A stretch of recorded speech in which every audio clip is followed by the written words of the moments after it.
Muy buenos días tengan todos ustedes.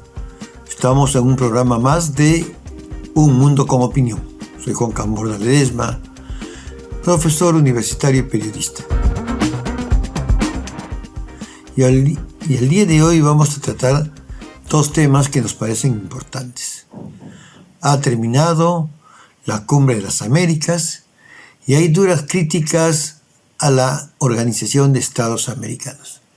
Y hagamos un poco de historia.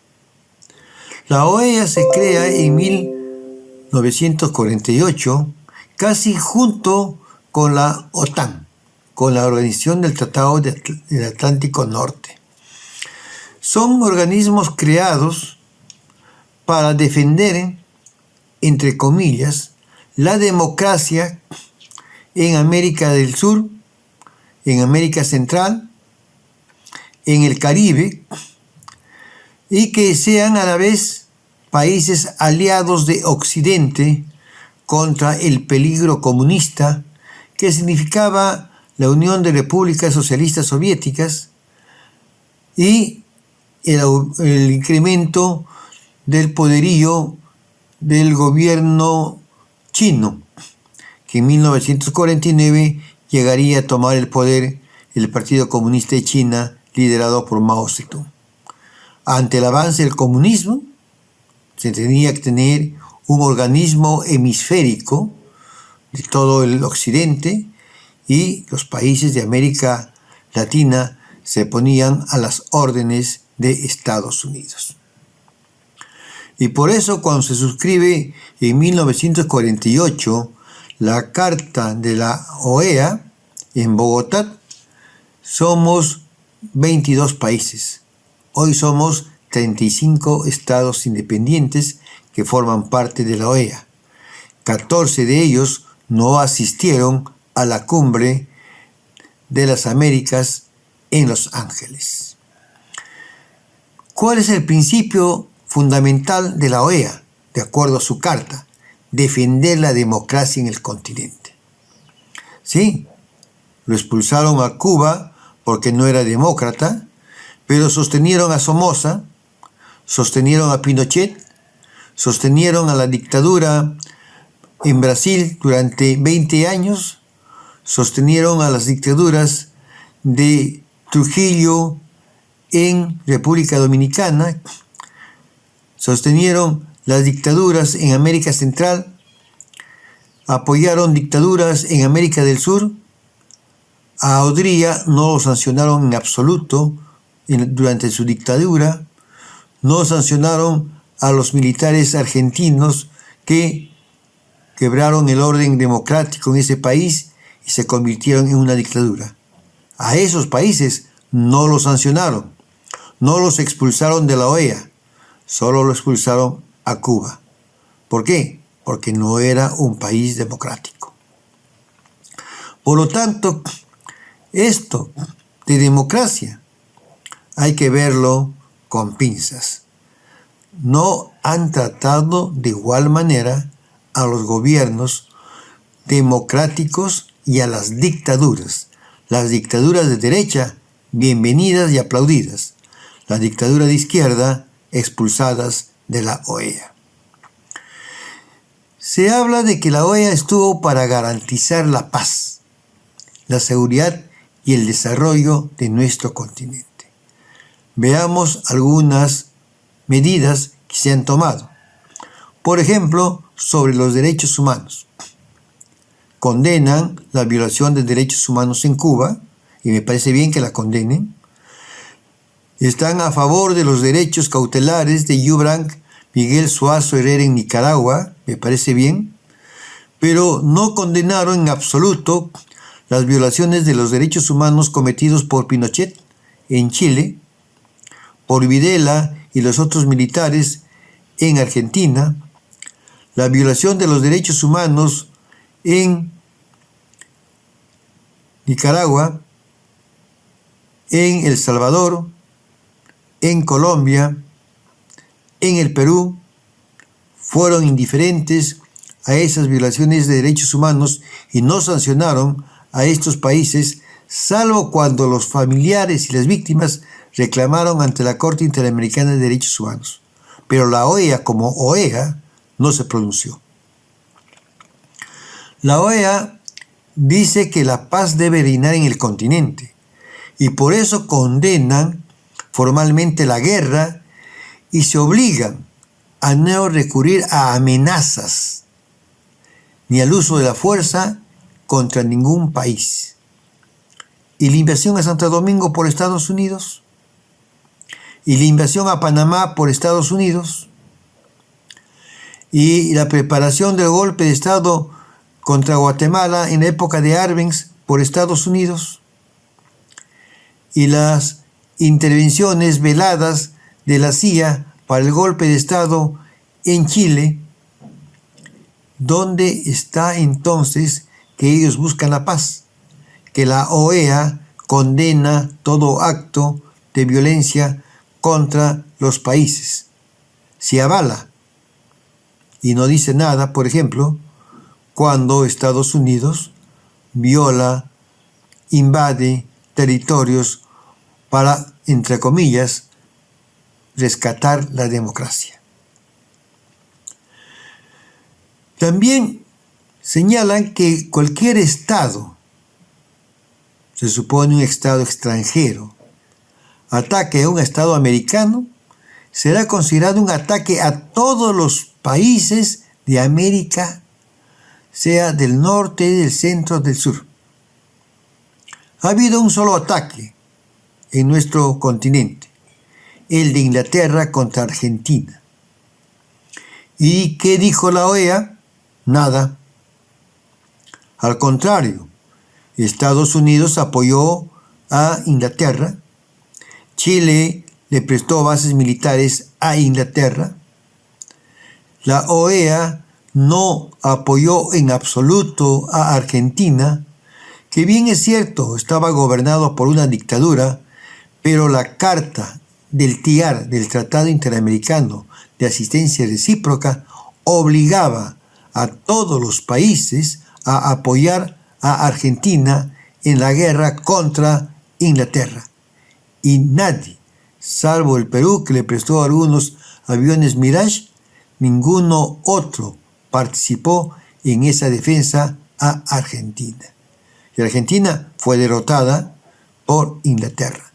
¿Y dónde está entonces esa solidaridad de los pueblos latinoamericanos, de los pueblos americanos, cuando un país extranjero nos ataca a nosotros?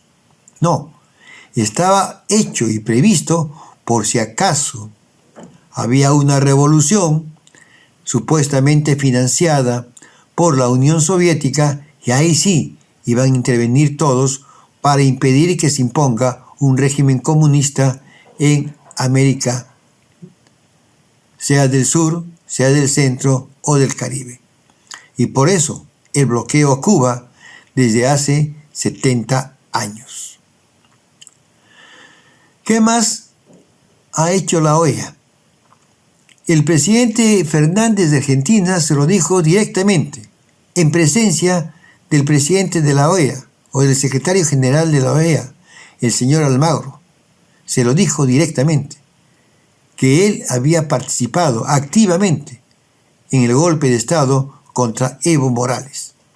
Es decir, había hecho una actuación contra la democracia en Bolivia. El señor Almagro estaba ahí y Fernández le pidió en esa reunión que sea destituido, que se cambie de secretario general, porque la OEA ya no tiene sentido de funcionar, como lo ha dicho el presidente Bukele de Honduras. La OEA está en crisis, es cierto. La OEA ya no cumple con los fines que deseaba Washington, porque muchos países ya no confían en el modelo económico que se nos ha impuesto desde hace 200 años. En el caso peruano, volvamos a hablar un poco del Perú, el presidente Castillo cada vez más complicado. Ahora ya no es un testigo, ahora está investigado. y por primera vez un presidente en ejercicio va a ser investigado. Sus abogados han dicho que no lo pueden investigar porque él goza de inmunidad mientras esté en el cargo y solo puede ser investigado cuando deje el periodo de su mandato. Pero las cosas son tan evidentes que se hace necesario hacer un alto acá, porque el presidente Castillo parece estar seriamente involucrado con los actos de corrupción en el Ministerio de Transportes y Comunicaciones. Y la Fiscalía está decidida a seguir para adelante. No lo puede condenar, no puede pedir que lo condenen, pero sí puede recurrir a investigar y tener todas las pruebas suficientes para cuando termine su periodo, o sea vacado, sea procesado ya por el Poder Judicial. Por lo tanto, por ahora solo investiga para recoger las pruebas, para que esas pruebas no desaparezcan, para que esas pruebas no se borren, para que esas pruebas queden ya establecidas como delitos cometidos durante su gestión. Y esta crisis, con un Congreso que también está en problemas por las declaraciones de la señora Alba, que muchos de ellos han pedido que también se le investigue y se le haga una denuncia constitucional por haber violado la Constitución del Perú en sus declaraciones sobre el complot para la vacancia de Pedro Castillo. Nos enfrentamos a una situación sumamente preocupante. Hay una crisis global que se avecina, que estamos viviendo y que tiende a incrementarse, a aumentar.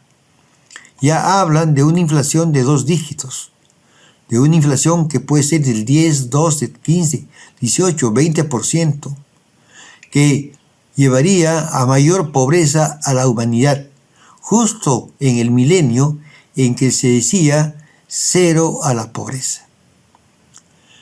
Pero además, esta pobreza se va a incrementar por una guerra que no tiene cuándo acabar. Se pensaba que iba a ser una guerra corta, de breve duración, que iba a ser solamente entre Ucrania y Rusia, pero la participación de Estados Unidos y de la Unión Europea ha hecho que esta guerra se prolongue más del tiempo necesario. Y por lo tanto, parece que va a durar más de un año. Y durante este periodo hay problemas de abastecimiento de petróleo, de gas, de fertilizantes y de alimentos. Especialmente alimentos como el aceite de girasol, necesario para las conservas, o de trigo y maíz, cereales que requieren los pueblos, especialmente del África, que sufren de un hambre crónico. Estamos en situación muy preocupante. Hay amenazas en el corto plazo en nuestra economía. Nosotros también vamos a sufrir posiblemente los problemas de la hambruna, porque la producción de la sierra también utilizan fertilizantes químicos. No solamente el guano de las islas, no solamente el guano que se crean en sus propios corrales con sus animales, sino también utilizan fertilizantes, especialmente los que producen papa, los que producen maíz en grandes cantidades para los mercados urbanos. La agricultura doméstica, familiar, posiblemente ayudará a las familias más pobres a soportar la crisis, pero los que viven en las ciudades y dependen de los mercados van a sufrir la escasez y el incremento del precio de los alimentos. Este es el futuro cercano. Nosotros tenemos que preocuparnos. Hay que ver la forma como se mejoren las relaciones entre ejecutivo y legislativo. Hay que ver la forma como Pedro Castillo pueda, siendo investigado, asumir un gobierno más o menos de consenso que permita cierta gobernabilidad en el país. Hay que pedir al Congreso que se preocupe por dar leyes para enfrentar esta crisis económica y la hambruna y dejar de pensar que la señora María del Carmen Alba sueñe y siga pensando que debe ser la presidenta del Perú. Hay que mejorar las cosas, hay que ver las cosas con más seriedad. Necesitamos que el país camine por nuevos rumbos. Esta es mi opinión. Quiero que la compartas si estás de acuerdo con ella. Y si no estás de acuerdo, házmelo saber. Sígueme en Facebook, sígueme en Instagram, sígueme en Facebook, sígueme en la web del diario Jornada. Nos vemos el día de mañana. Que tengas un buen día.